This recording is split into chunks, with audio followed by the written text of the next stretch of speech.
What's happening, fam? What's going on? What's going on? Uh-oh, we gotta check this, double check, triple check, make sure the sound is nice or whatever. What's going on with it? Check, check, check, check. I have no idea what just happened with the mic, but I'm gonna get it together at some point. I hear it, but something's going on. Anyway, we're gonna get into this very simply put. You can see the title, it's Black America. Is Black America out of touch with Black America? God dog it. So what I'm trying to do is while I'm doing this stuff, actually fix the doggone thumbnail. But for some odd reason, it's giving me a hard time, you know, whatever. So let's just get into it the way it's gonna go. I'll fix the thumbnail later. Hit one if you can hear me first. I know it's not just hit one to make sure you can hear me. Because I did change the mic settings, but it doesn't seem like that in my headphones. So that's why I got the headset on right now. And it doesn't even seem like it's moving. So tell me if you can hear me. Just hit one in the chat. Let me know you can hear me. You know what I'm saying? So hold up. Uh, come on, come on, come on.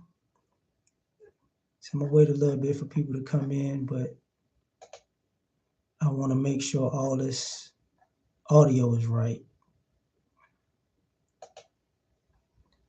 So tell me if you can. Cool, cool. That's all I needed is one. Appreciate it. So what happened was I was looking at the trailer for the Fresh Prince of Bel-Air, the new one. And when I'm looking at the trailer, I'm like, something's off. And I've been watching, and I don't watch television a lot. I really don't. But I'm gonna watch the Fresh Prince of Bel-Air. But I've been watching show after show after show, or trailer or clip after clip, and I'm looking at the acting, and I'm seeing black people talk about quote unquote black stories and portray black characters. But what's off to me is they seem like they're being black in blackface. Like I can't relate to these people because they don't seem relatable even the way they approach these roles. And it dawned on me that there's a lot of our people who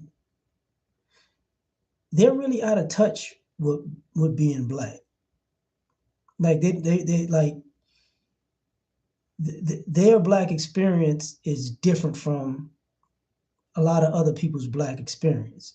So you got the minority of people who may have grew up in the middle class or the upper class, becoming in art in particular in acting, they're becoming the face of black culture. Kind of like when people are tripping about people coming from overseas and not understanding our culture like that, but they're taking on roles and they're emulating black because they're black. They're just not black from here, so they really can't connect like that.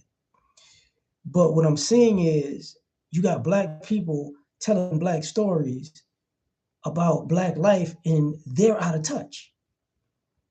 Like they're writing things and filming things that happen with Black America that doesn't happen with us.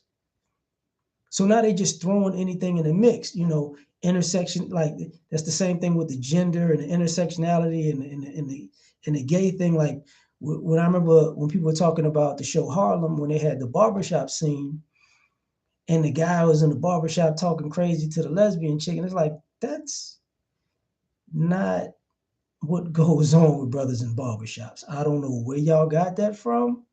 I don't know who decided to make that act like it was real, but it's not, you know. So what's happening, Damon? Like, so what winds up happening is you get caught up with these shenanigans over and over and over again. So what I saw I started looking at the shows differently. I started looking at clips from Empire, of course, Power, but more so Tariq, Power 2, Ghost. Started looking at some of Kanan. I didn't watch Blackish or Grownish. I watched clips of that, but it's the same MO.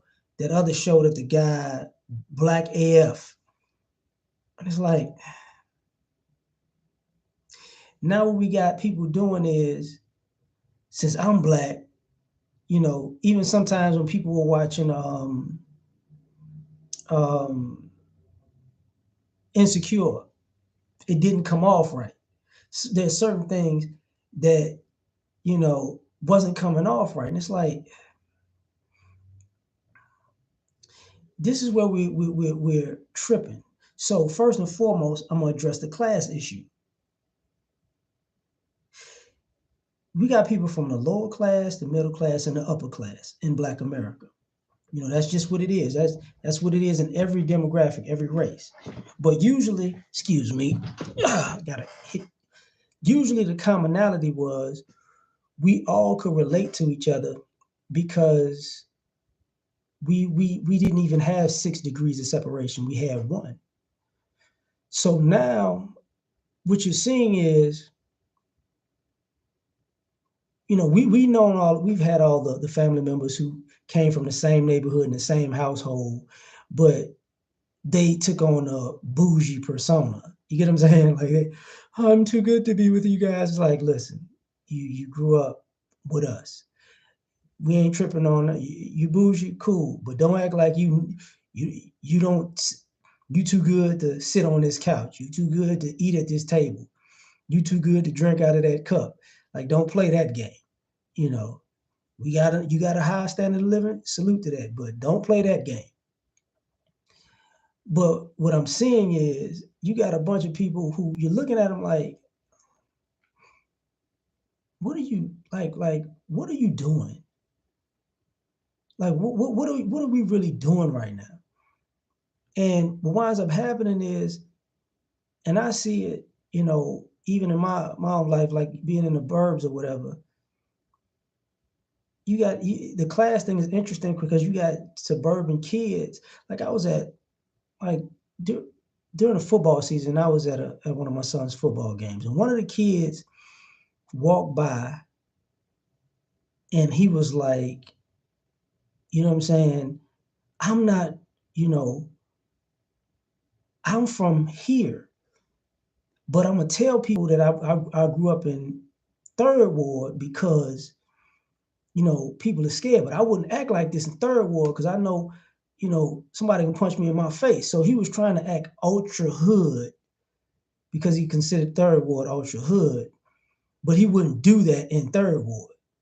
And that little class duality, you see it from children all the way to adults, where being black is associated with being poverty stricken or being uh, um, or being hood. Let's just say it like that. And but you see people who are not in that environment, not from that environment, try to play that role, and it's like, hey, you out of touch, because like I grew up in rough environments, so I get like when I go back, like the last time I went back home, I'm never like nervous. I know what goes down in my neighborhood. I ain't been, to my old neighborhood. I left 20 something years ago, but I went back maybe 2 or 3 years ago. Same vibe, same, same MO, same energy. It's all the same. It just looks different because things seem so small when you come back to them when they seem so big when you were once there. But I can relate to the people there, easy. But like, I got other friends and family members who couldn't relate. Like my younger cousin, God rest his soul. I remember he grew up more so privileged and more in a nicer environment than me and his brother did. But he would dabble going into the hood or whatever. And I remember he came to, you know, I don't need no past that. But he would dabble in the, I'm from the third ward, and I'm in Texas now, but when I talk about third ward, in his instance, I'm talking about the third ward in New Orleans. So he was talking about the Cali projects, in Magnolia, Cali on Magnolia projects. So, mouth from me. So, but when he came visit us in Chicago, it was a whole nother animal for him. And he was like, oh, he was hood at first, and then he walked outside and he was like, I don't know about that.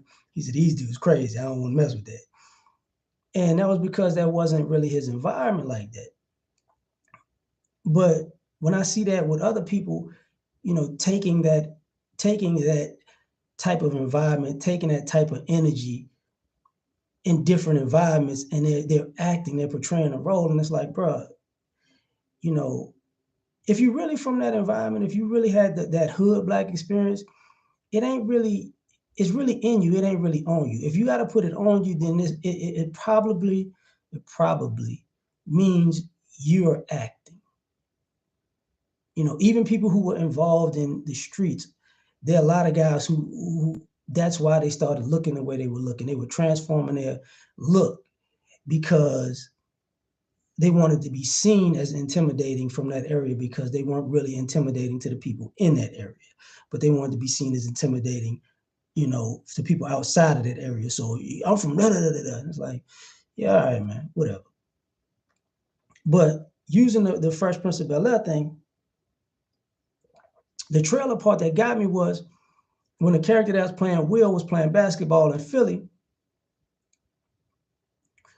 They wanted it's not a comedy anymore; it's more of a drama. So when he's playing basketball, he wins the game, but all of a sudden it went from he's talking trash and he won a game and the dude got salty. He hit the guy with one of the, I guess, the deep boys with the basketball, and the guy said, "Who did it?" And instead of just saying, "Bro, I don't even know. I think your boy did it," which would have normally went on in the hood, it became a, you just salty because you lost, and it's like, and then there's a fight breaks out, and then he goes into his bag for a gun, and I'm like, bro, the last time I saw somebody or even heard of somebody getting shot at a basketball game was in the 90s. It's 2022. So kids don't even go outside and play basketball like that anymore. Courts ain't even fitted for people to play basketball like that anymore. If you notice that, even people that tell you up north, the Rucker ain't even a Rucker no more. The Rucker used to be legendary, but people don't look at the Rucker like that. And that's street ball, and all the way out in Cali. It's like it's open run like that. And what I mean by open run, it used to be they had teenagers, and kids sitting out playing with grown men, but you had to get those grown men's respect, even get on the court first. You see what I'm saying? So it's a whole different environment. So I'm looking at it, I'm like, man, this is not, people are out of touch. And I brought up The Wire before, because I wound up doing a video about this actually too. I brought up The Wire and I was like, listen, man, The Wire is really, it was retrofitted to the 2000s, but that was really like the 80s. That's what that really was, the 80s. But people don't realize the actors were modern actors. But all of the stories, those was 80s stories. So when it comes to that energy and experience, that's old. It's just you wasn't around it and you don't know the inner workings of it, so you wouldn't know that. It's new to you. And what I'm using is TV shows as a reference. You know what I'm saying? So for me, that's a problem. Now, also, like when I was talking about being unrelatable, when I saw the characters in the trailer for the Fresh Prince of Bel-Air, it looked like, Uncle Phil and Aunt Viv weren't relatable to Will anymore. Carlton wasn't relatable to Will anymore. Um, and Will was struggling adapting, with Bel-Air. And I'm thinking to myself, like, yo, when actors look unrelatable to other actors and they're supposed to be of the same race or culture, we got a problem. Even if it's a drama, even if I was dope editing to have this conversation, I get it. But it looks like they don't relate to each other. And I'm trying to figure out how you can't get a chemistry like that. And my mind is like, oh, because a lot of us are out of touch.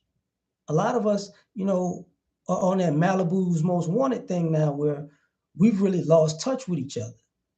And one of the biggest issues about losing touch is basically, you know, it started and why it sparked me to make this. It started with the generational thing because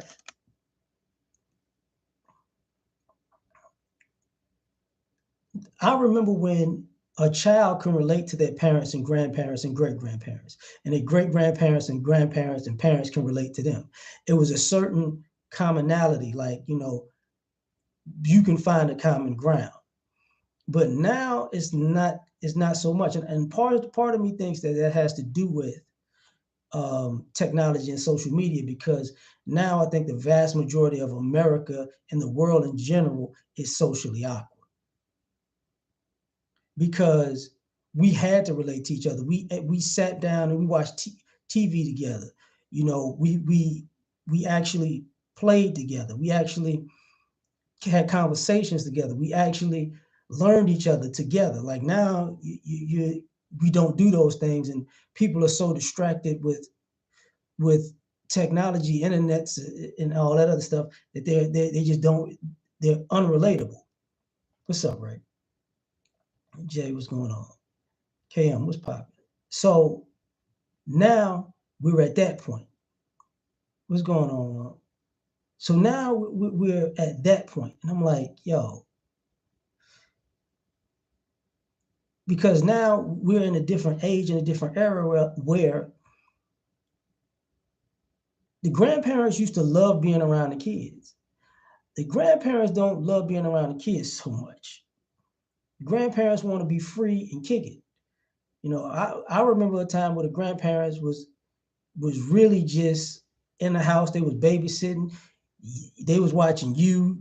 Sometimes you was watching them, you know, but you were there while your parents might have been off to work. And we've gotten away from that. So we don't have an extended family like we once did. So that's making us unrelatable to each other. So now we're out of touch because the stories that the things that I learned about my own family and came from my grandparents. They didn't tell me their whole life story and struggle. They told me what I could process for my at my age. So the older I got, the more information I got. The more I got more common sense from them because they were really big on manners. And now our community isn't big on manners like it used to be.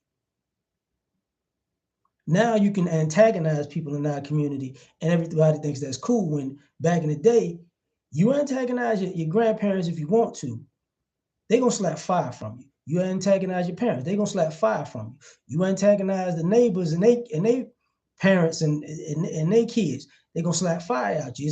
There were rules of love and there were rules of discipline. And you could get it either way, you know. But now we've gotten so far away from that, we become unrelatable. So when I'm looking at some Black America, it's like, dang, we're really out of touch. Like that's scary to me. Like we can't even mimic each other for real, and we can't even tap into us in a different time period because we can't tap into that. Like if anybody remembers when Jamie Foxx played Ray Charles and how spot on he was, and he said he went and hung out with Ray Charles. And he got all the mannerisms from that. And he got an old tape of Ray Charles when he was younger. And that's how he mimicked the voice. And but he was able to relate because back then, because he came from an environment where, guess what? We we grew up listening to our parents' era of music. We grew up watching our parents' era of sports and entertainment. We grew up watching the shows. I remember being a child and really before I go to bed watching Sanford and Son with my grandmother. You get what I'm saying? We grew up like that's how grew up. Cartoons, yeah, but you can watch Sanford and Son. We sit down. I think it's Thursday and watch the Cosby Show and Different World, Family Matters. You know what I'm saying? We watched, of course, the Jeffersons. Um, I really didn't watch Good Times like that. That's My Mama and stuff like that. We got down. We could sit down and we could have laughs and this, that, and the third.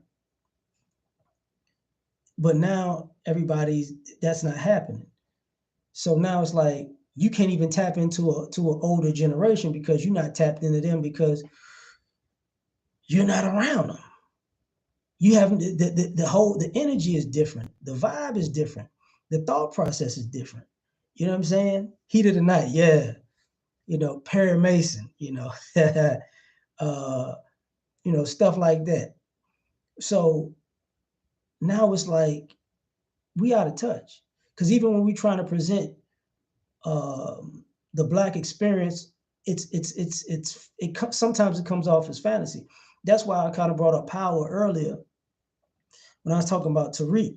Like nobody liked Tariq's character, not just because of his daddy, but even when the Power show started, the Ghost, that first season, I didn't like it because I didn't like Tariq, because I couldn't connect with his character because his character is so far fetched from reality. It makes no sense. You came up privileged, but now you want to throw all that away to be a dope boy, but you killed your daddy to do it, and da da da. That just is like, bruh, you really reaching. You really, really reaching. Your mama want to be a drug dealer, but your daddy want to be a politician. It's like everybody is going too far now. But he couldn't embody what that would actually look like of being a rebellious child to me. Like it was like he wasn't even built to be rebellious on camera.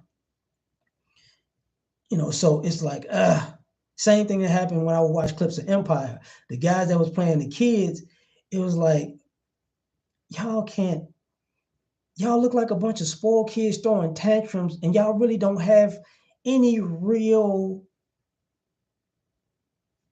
struggle or adversity to pull from to even make this character believable. You know what I'm saying? So it's just unrelatable, you know.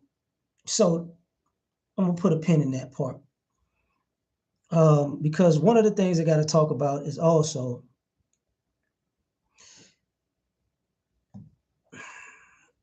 rap or hip hop in particular, because that hip hop encompasses rap. I think Black America is out of touch with Black America because hip hop is looked at as the all-encompassing Black American culture, and it's not. See, it's a musical art form, and hip hop has its own culture, which we all are touched by. But it's not the end all be all of Black culture. Okay, that became the problem. See, we grew up with jazz, with blues, with rock and roll, um, with gospel. You get what I'm saying? So, we grew up, and hip hop became a part of that. I was gonna say, people. It depends on how people look at the Thelonious Monk. It could be classical, it could be jazz. Depends on how you look at it. But we grew up being well versed in a bunch of different other things in art form. You know what I'm saying? We grew up and we learned those lessons. we learned our own history. We learned about who was doing this and who was doing that. You know,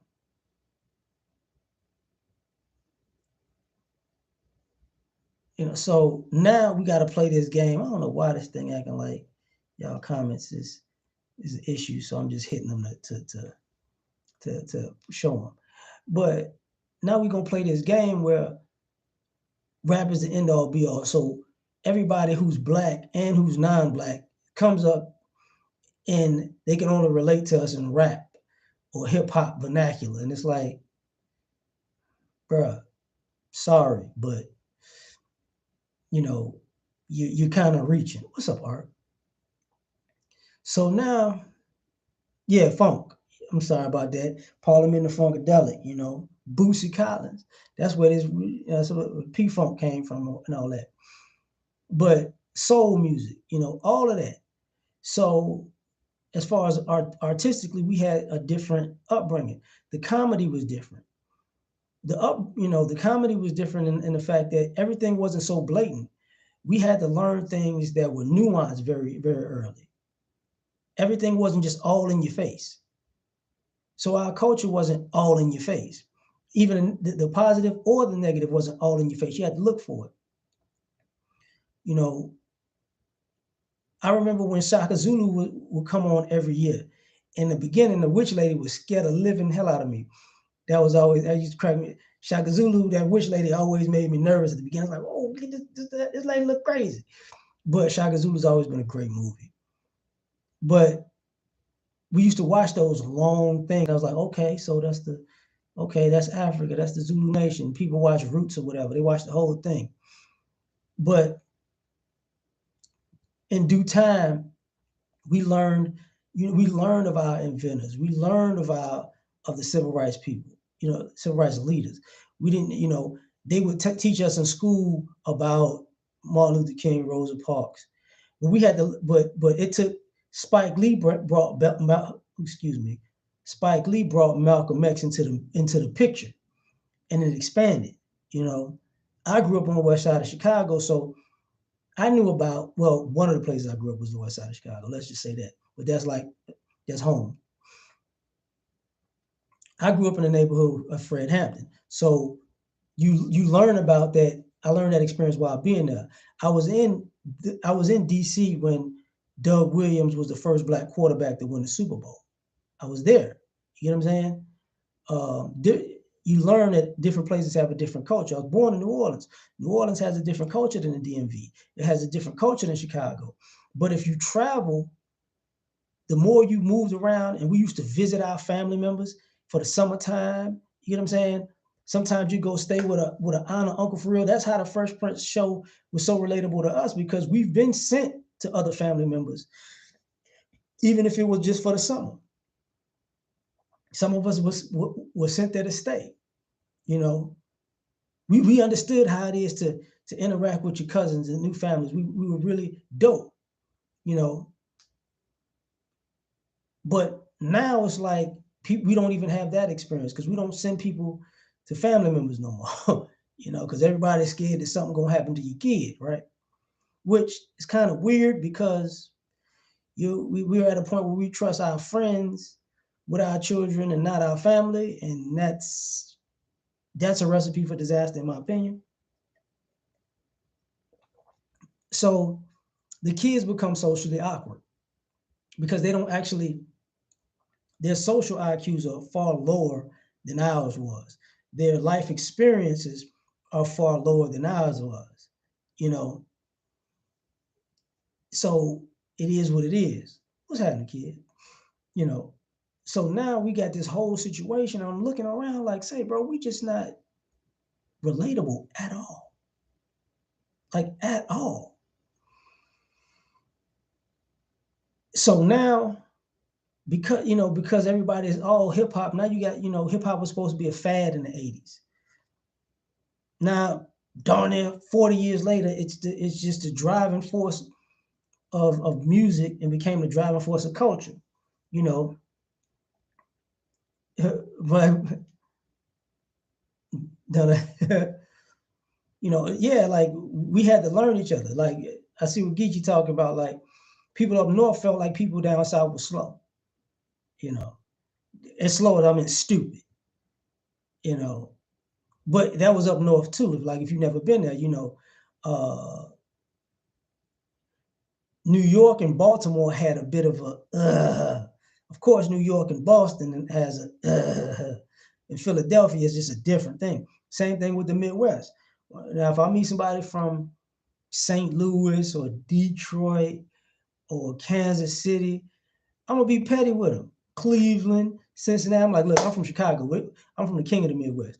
All you bums, you diet Chicago's, y'all need to stand down. Y'all ain't as real as us. Like it's that. Same thing with New Orleans. People will tell you in Louisiana, it's like it's New Orleans, and then there's the rest of Louisiana. You from where? You ain't from New Orleans. I'm from Baton Rouge. Shut up. I'm from the mean streets of Baton Rouge. Shut up. Even though it can go down in Baton Rouge, it's still like nah, you're not that. When people think of Mardi Gras, they don't think of Baton Rouge. They think of New Orleans. You know what I'm saying? When people think of daiquiris, they don't think of Baton Rouge. They think of New Orleans. You think of crawfish, you think of New Orleans. So that's that whole culture. You know what I'm saying? So kind of using hip hop as an avenue to speak about this, that was one of the issues with hip hop where people people were having a hard time coming from different areas. Is it causing snorting cocaine? Oh, see, it's just like unrelatable, unrelatable,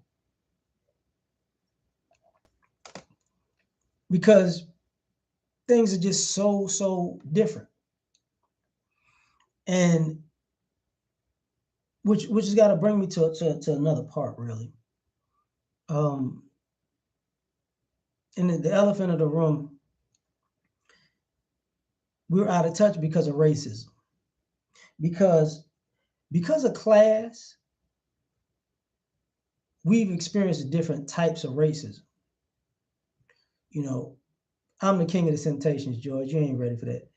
So, lower class of us black folks, middle class black folks, and upper class black folks all experience racism, but it's different. And when you're poor, it's more overt. The richer you are, the more covert it gets. But it's so comfortable. Because of the amenities and the ambiance and the environment, you try to overlook it. Oh, because it's all passive aggressive. See, racism is aggressive when you're poor. When you got money, racism is very passive aggressive.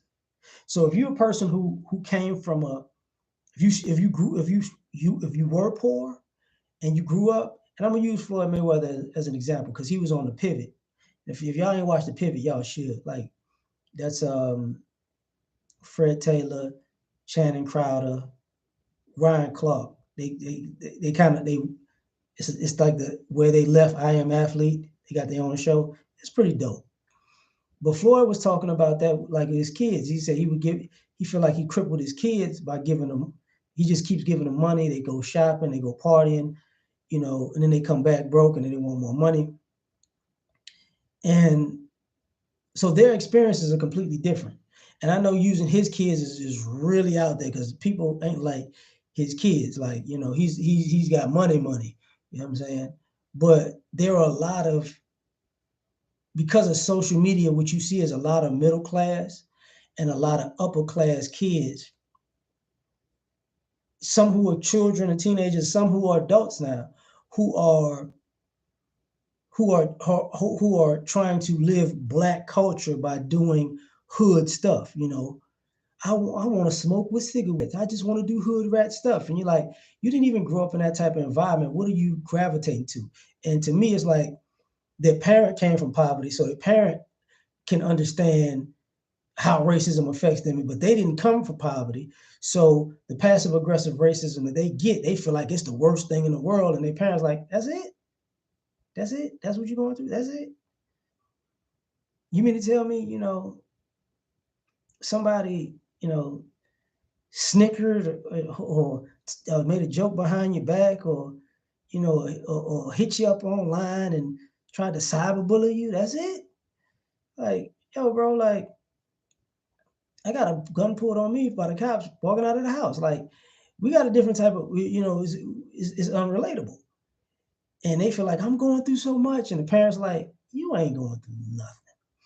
But then you got people trying to recreate a hood struggle in a suburban environment, and it looks out of, but they wouldn't be around in a hood environment doing that because they know it'll get real ugly. And some of them do try that, and they wind up getting robbed or beat up, and it's like, come on, man, you know. Oh, what's up, Sam? Shout out to you. I hope you're enjoying yourself out there. You know, uh, I mean, New Orleans is kind of, yeah. Like, people you think about talk about colorism. I ain't gonna lie, get you. I know that people have color issues and it exists, but New Orleans is kind of one of those places where it the perception of it on the outside is worse than what it is on the inside. Usually the color stuff came from white people to us, because I know my mother has a bad story of when she was a cheerleader and they wouldn't let her be a cheerleader because she was too dark. You know, and then she got pregnant with me and she got kicked out of school. So, I mean, hey, things happen. What's up, Dion? But the using the upbringing thing, when you got parents, who come from poverty, and children who come from the middle class and upper class because they got out of poverty, it's a completely different thing that we're talking about.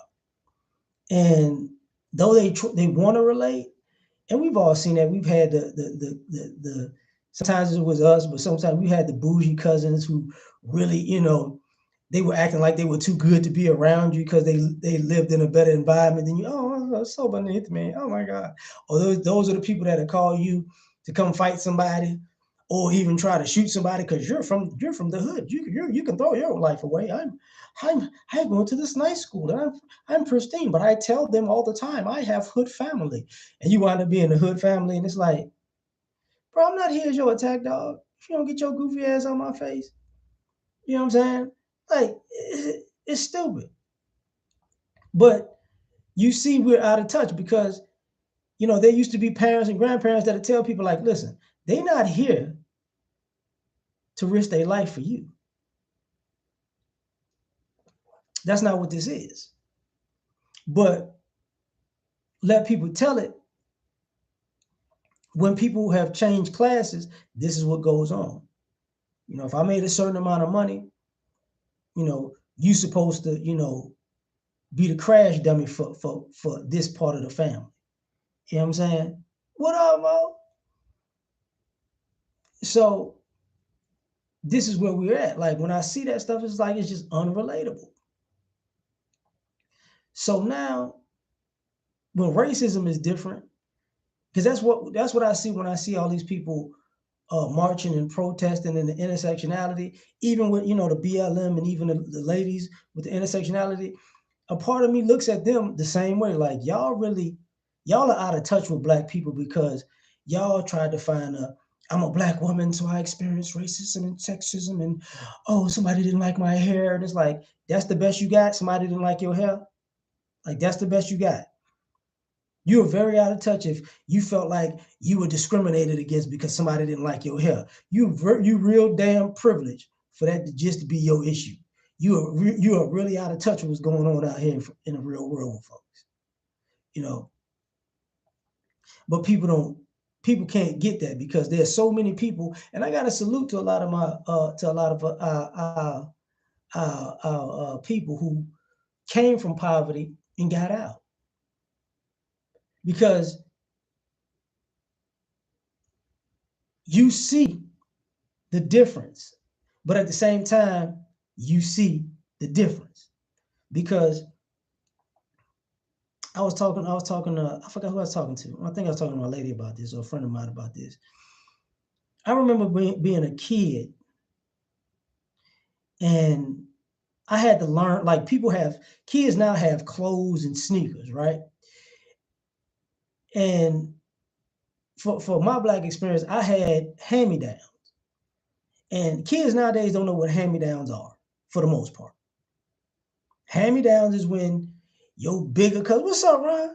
You know, your bigger brothers or cousins or something, they use clothes and then they handed them down to you. And they were bigger than you, so you wore them. We had hand-me-downs. I remember when we had to buy, I liked a pair of blue sneakers. I really liked there was some Scottie Pippen joints.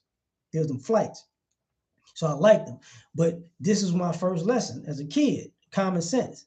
They were blue. I had to wear them damn shoes the whole year because that's how many shoes you got the whole year.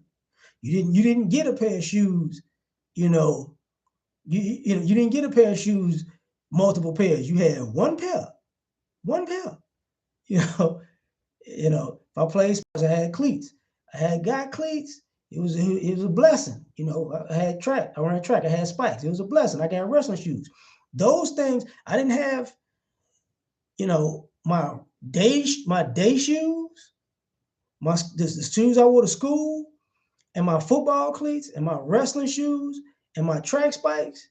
Those are all the shoes I had for the year. All the shoes I had for the year. There was no, 3, 4, 5, 6 different pairs of sneakers. I was telling my lady, luckily I grew up in the '90s where it was the big clothes era. I had clothes by the time I graduated high school and got to college because all of the stuff that I had wound up getting over the years was big. So I had the big baggy clothes. So I had hand-me-downs and I had big baggy clothes, and I could wear those big baggy clothes for like 6 years straight because they was big and baggy. But I had to learn how to match and take care of those clothes because if I messed them up, I wasn't getting no more. So now we live in a different society where you got black people who are out of touch who they don't know what it's like to take care of something because they ain't getting something else. I just messed up my sneakers. Well, nigga, your sneakers got a hole in them. You're gonna be going to school with sneakers with a hole in them all year long. That's how it go. And people forget. I grew up in that bootleg era where, I remember my dad. One year he bought me some cleats and he bought me some boots. And anybody who knows who buys from bootleggers, I knew he bought from bootleggers because I had the right shoe was brand new and the left shoe looked like it had been in a fight with a pit bull. Same shoe. It was the same shoe, but one was good and one looked like Mike Tyson kicked his ass. And that's how we got clothes. I had, I would my dad would send me outfits and yeah, it's definitely the parents' fault. It's definitely our fault as parents, definitely. But I had that, I remember I had one of those, and people remember when in the '90s when they had the HBCU sweatsuits, the ones that they got out now with the stitching across and the stitching. I had a Southern one, but the S had been washed too many times, so it was the so that paint had a hole in the middle, right? You know, but everybody at school was like, "Oh, you got one of them?" They knew it was fucked up, but it was newer than everybody else's because nobody else had one, right? So, but the pants, the whole outfit was used. My dad bought an outfit, used it, and then gave it to me. And mind you, my dad is like 6'1" and 300 pounds. I'm like 5'8" and 160. I was probably 120 then when I was a kid. So you see how that shit fit. But it was a hand-me-down basically. But we're living in a time where, and when you're looking at it, people are not relatable. You can't relate to that. I see people who, I can get in a car at 16. I'm seeing people wrecking cars. Like, oh, I'll just get another one. I'm like, what? You just get a what?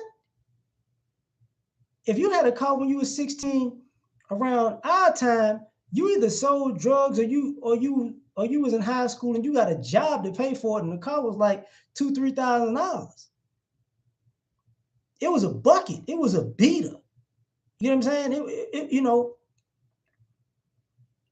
you had a Cutlass Supreme, a Monte Carlo, a Caprice Classic, a box Chevy. You know what I'm saying? Don't now y'all getting caught. I don't like this car. It's like, what? Who the hell are y'all? You can walk, you know. I remember walking everywhere in the snow, in the rain. You know what I'm saying? In the hot, like we didn't get picked up and dropped off. So it's like it's a whole different vibe. It's a whole different environment. It's like people are out of touch. They don't know what that's like. They don't know the independence of walking in a different neighborhood and being on your P's and Q's because people are going to approach you because you don't belong there. Like we're out of touch. That's why when I talked that video about Jim Jones being in the Gucci store, I didn't get no sparkling water. I'm like, nigga, you come from the hood. What the hell are you talking about? I spent $29,000. Bruh, you out of touch. You can't be a street walking around saying you a 45, 50-year-old street nigga, and then you get in the Gucci store, and then they ain't giving me no sparkling water. Who the fuck drinks sparkling water? So it's like, is Black America out of touch with Black America? Absolutely. Going back to what Geechee was talking about us parents. Yes, we're definitely failing the kids because we're not telling them nothing. A lot of us are trying to actually make sure our kids know absolutely nothing about our upbringing, so they don't even have to face those type of adversities or those things didn't exist. Kind of like when immigrants come here, you know, whether they're black or non-black, they really don't know the Black American experience. So when they come here, they don't have that baggage. So you got people who grew up in harsh environments and they have that baggage, but they don't want to give their kids that knowledge of that baggage, and then all of a sudden their kids wind up screwed up because they forget that they Black and this is America. You know, like, I don't understand what happened to me. What happened is, you know, you shouldn't have been in that environment with those people. They don't fuck with you like that. But they're my friends. No, they're not your friends. You know, I don't understand why, you know, they're getting good grades and I'm not because the teacher, you know, because you Black. You got to work twice as hard to get half as much. What? That's not fair. That's what it is. And then you get these kids rebelling, acting like they don't know what's going on. It's like, yo, this is America, man. Stop acting like you don't know what's going on with America. And then, you know, people tripping. That 1983 Zuzu. So now we got this whole different thing going on. You know, and now it's like, that becomes a problem. I ain't mad at you, Kevin. I mean, I'm glad he's gonna have 5 houses. The question is, you know, don't let him don't put him in his name. Don't let him cash out. Please don't. Because you're gonna mess around, and I've seen this before. You got kids like you say yours is, he's got property, he gonna look at the numbers, he gonna go, oh, I can have this amount of money. And you know what? He gonna cash out, get an apartment, get a luxury car, and ball out in nightclubs, and then wind up broke, and you gonna sit there looking crazy. Like, I can't believe you did this. That because that for these young cats, that's the Black experience. I want to be able to, you know, when I get grown, I want to stun on people, and that's out of touch. You know, that's just out of touch. I've seen it time and time again. You know, same thing that happened with the older generation. They inherited the house, multiple houses. They inherited the business. They had they inherited government bonds and retirement plans. And you know what's the first thing they went to do? Ball. I deserve this. It's like, yo, y'all messing up. Y'all messing up majorly, bro. Majorly. You know.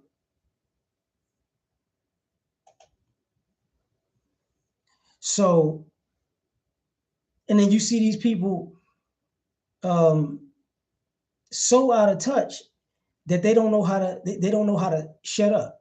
And that's one of the biggest issues. Like if you out of touch and if you out of touch with Black America, if you're black in if you're a Black American out of touch with Black America,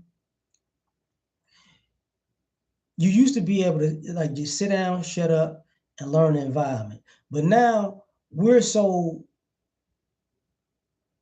and it's an age thing. A lot of times we're so what being black is being hip hop, getting tattoos, acting ratchet or ghetto, however you want to call it, and acting like you ain't got no sense.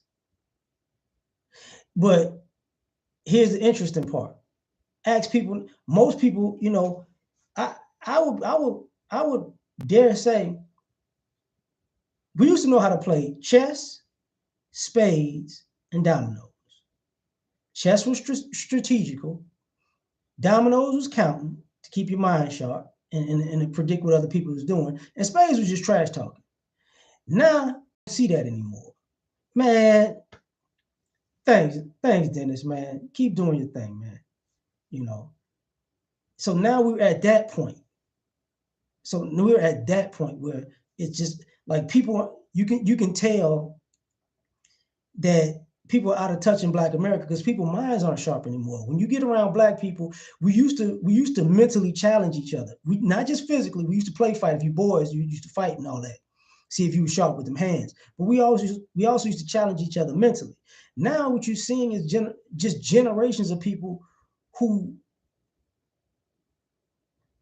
have said, okay, well, since I'm Black, I can just play dumb and be dumb at the same time. And it's like, no, you just look double stupid. Common sense is gone. It's like completely gone. So now you're out of touch because now when you get around Black people who actually come from an era where we challenged each other, then it's like, he's picking on me. No, he's not picking on you. No, she's not picking on you. She's making sure you're going to be built to handle the world that you're facing and not stupid. That's what's going on. That's why when you hear these sports arguments, when people talk about Michael Jordan, Kobe, LeBron, and why people keep saying LeBron is soft, it's not that LeBron is soft. LeBron is the strongest link in a soft era of people. That's what that is. All the greats can respect LeBron for his greatness, but they like, damn, like Jesus Christ, like who else is a dog out here? And Kevin, thanks, man. Like who else is a dog? Just LeBron?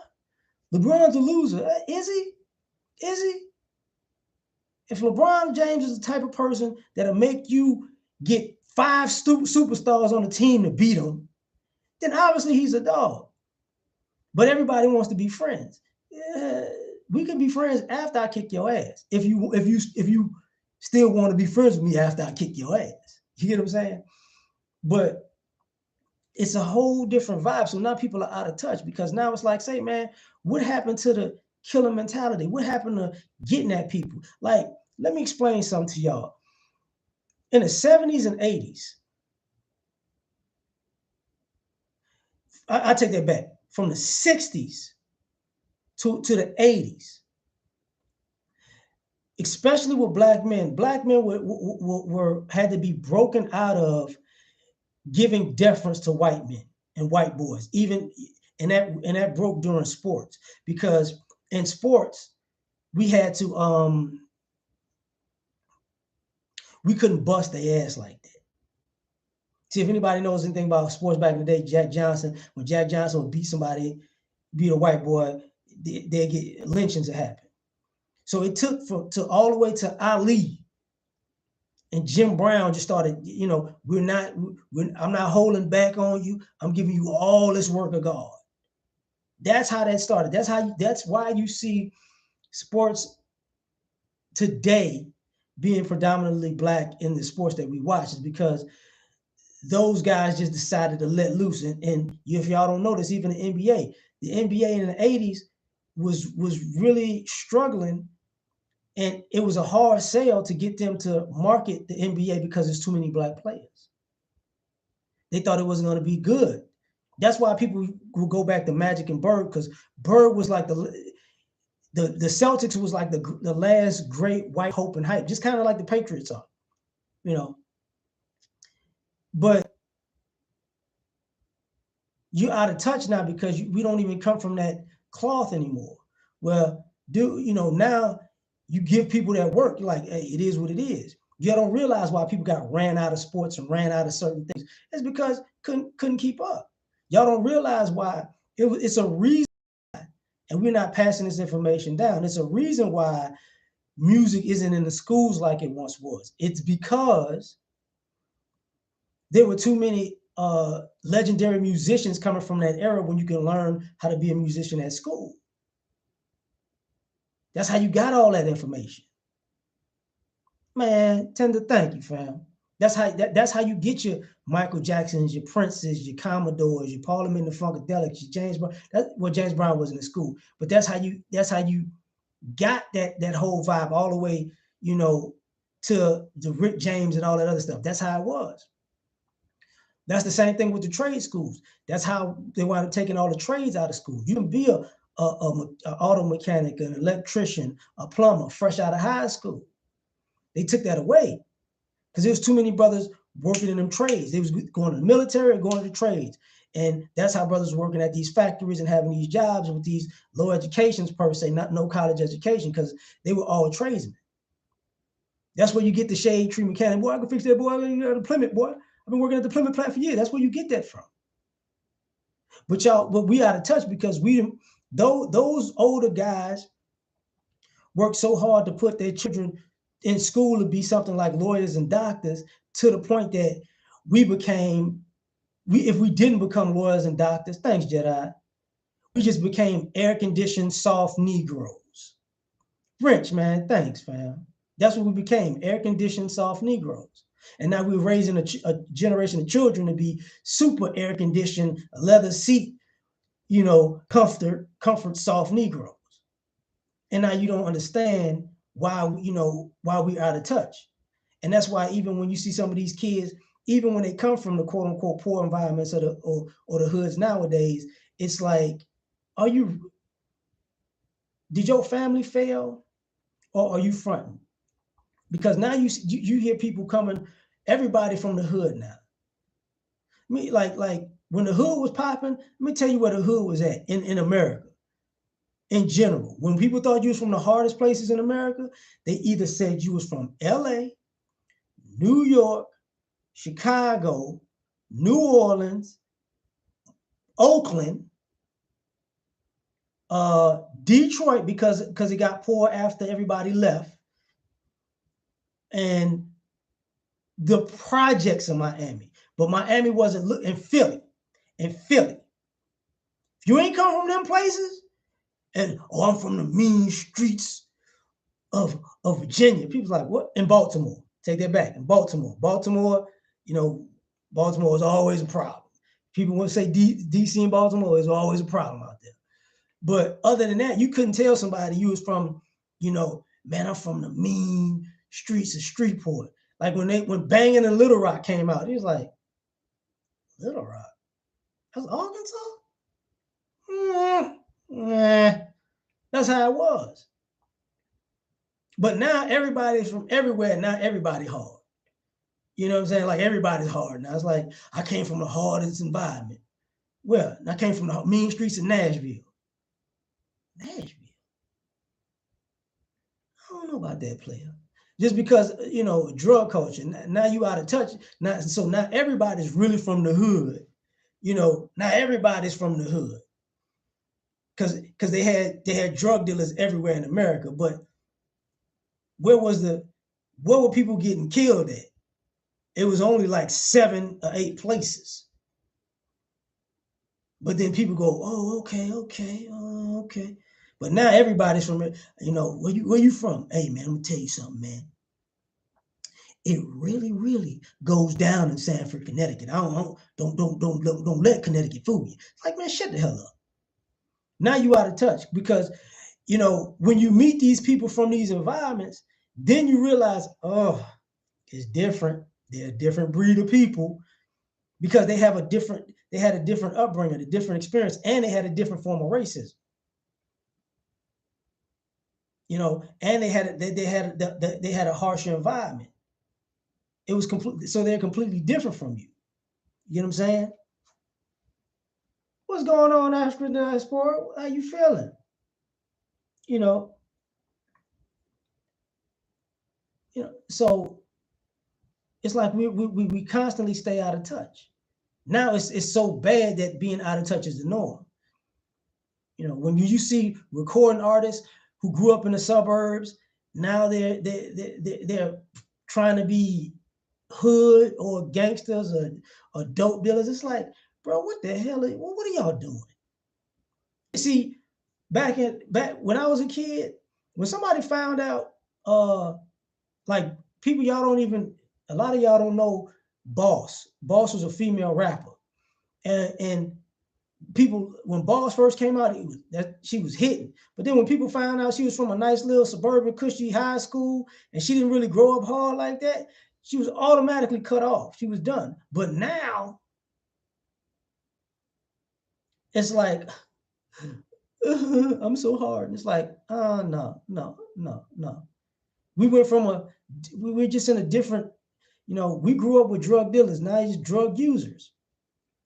We grew up with grandparents who beat your ass. Now grandparents are twerking or drinking and smoking in front of the kids and grandkids. It's a whole different era. So we are not even in touch with each other, because the old school mentality, people gonna say is gone like the way of the dinosaur. But truth be told, there are a lot of black people nowadays who don't want to be around old school black folks, because that old school black mentality has standards, and that old school black mentality will bust your ass. So a lot of this new school stuff is soft, but you're trying to use old school people and old school mentalities as why you're portraying the aggression that you're portraying, and it don't fly. It just doesn't fly. So now I had a struggle. No, you don't. No, you don't. No, you don't. So the same thing when people was going to school. Let me tell y'all something. For all you people who are educated and you going to school and you getting degrees, the difference now is, and this is why it's out of touch. I come from an era, if you fuck up in school, you're done. Ain't no. If you went to college and you decided to drop out, you're going straight to the military. You can't come home. Man, thanks, Ron. You can't come home. You went to school and you wanted to party and drink and you messed around and you failed out. Put that boy on the bus to the Army, to the Navy, to the Marines, to the Air Force. That girl, she got to go. You can't, I just want to come home and find myself. You're going to find yourself at Fort Bragg. That's where you're going to find yourself. That's what it was. You didn't get it. You didn't get a chance to F up and come home. And I got to get into that too. This is one of the biggest issues, in my opinion, right now, is also Black America is out of touch with Black America, because we publicly see a bunch of screw ups to be successful when we were raised by people who say, look, because you're Black, you might not even get the opportunity that you earned and worked for.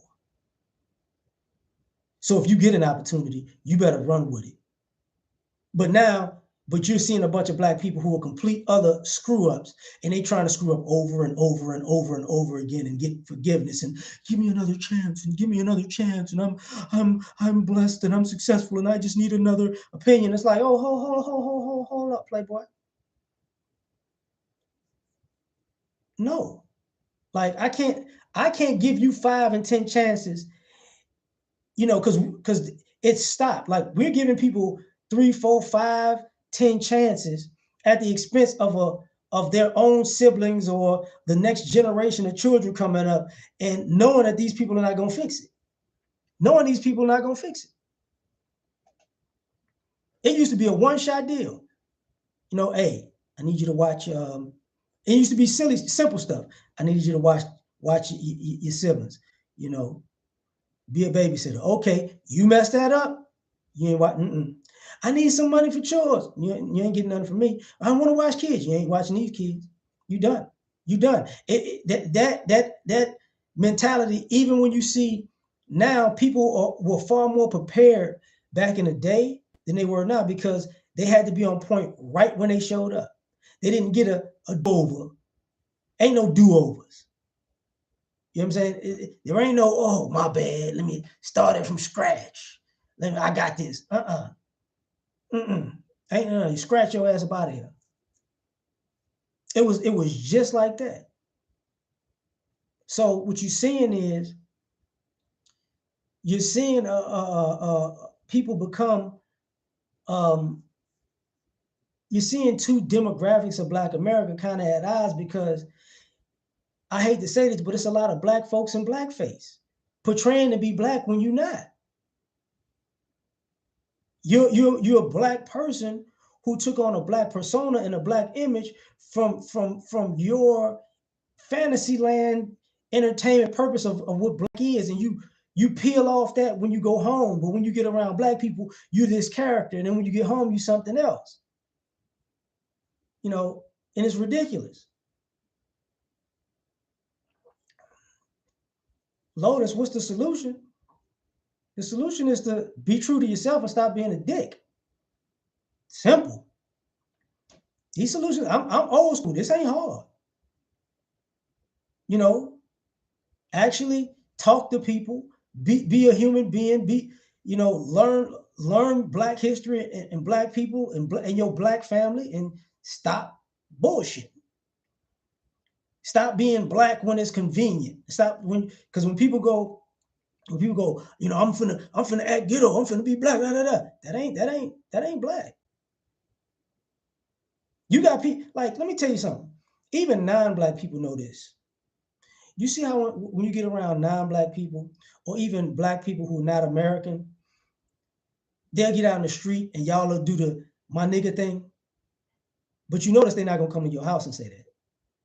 You do realize that. You do realize even the white kids, the Hispanic kids, the Asian kids who will be chilling with your kids go, my nigga, that's my nigga. That nigga is just a term of endearment. You do realize they're not gonna come to your house and meet, and still to this day, and meet your parents. Go, I love your son. That's my nigga. What you say, little bitch? Like they know that that's gonna go bad. They know that's gonna go bad. And even the kids who are Black know not to do that when they come. They ain't that damn comfortable. You see what I'm saying?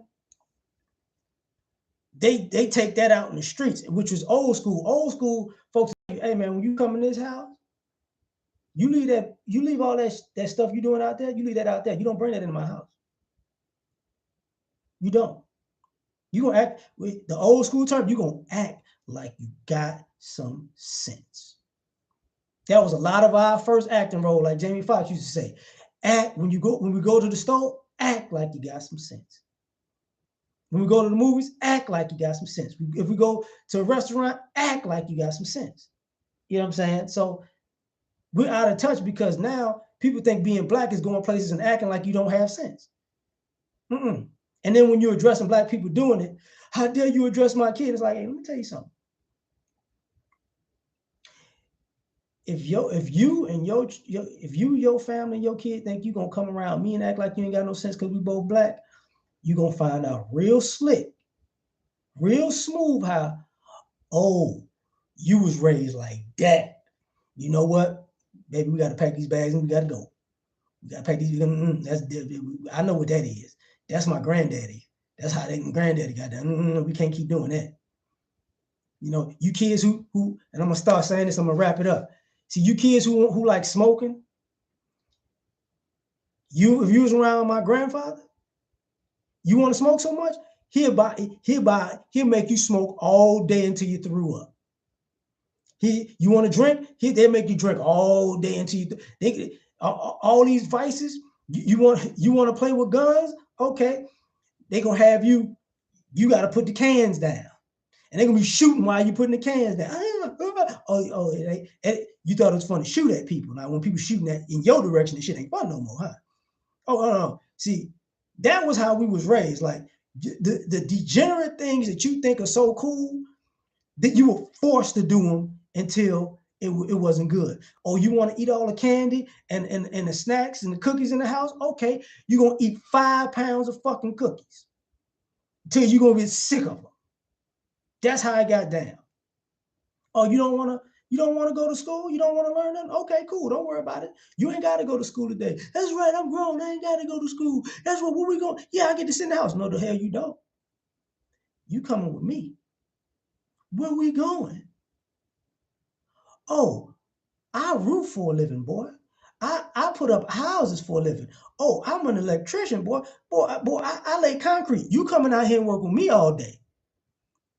Had them kids out there sweating and finna go, I'm going to school. I don't want to do nobody. I'm sorry. I just want to go to class. Get your ass up. But I'm scared of heights. What happened if I fall? You gonna break your goddamn neck. That's what happened. Your ass didn't want to go to school today. So but if I break my neck, what's gonna happen? You hope you don't die on the way to the hospital. Shit, I don't want. It was that. That's the difference. And now people are so out of touch. Y'all don't want now we done raised generations of people, kids and adults who never did anything, who don't want to do anything, who think they're too good to do anything, but swear they deserve the world. And then when you're trying to portray somebody who comes from an environment that they have to work for everything, you can't even tap into that because you don't know what it is. So now it's seen like it's out of touch. Oh, it's out of touch. That's why I was bringing up music earlier. You can't, truth be told, maybe the young kids can feel this music, but you can't. There was a certain soul to being Black that you can feel. You can feel the emotion that people went through when they talked to you, when they sung a song to you, when they preached, when they sat down and gave you words of wisdom. It came from a place. Now that shit is bland as white folks cooking. So now it's just unrelatable. It's just unrelatable. You know what I'm saying? So, in my opinion, is Black America out of touch with Black America? I believe so. I truly believe so. And what I stated is the reason why. But I got to get up out of here, y'all. I want y'all to have a great evening. Take care of yourselves. Peace.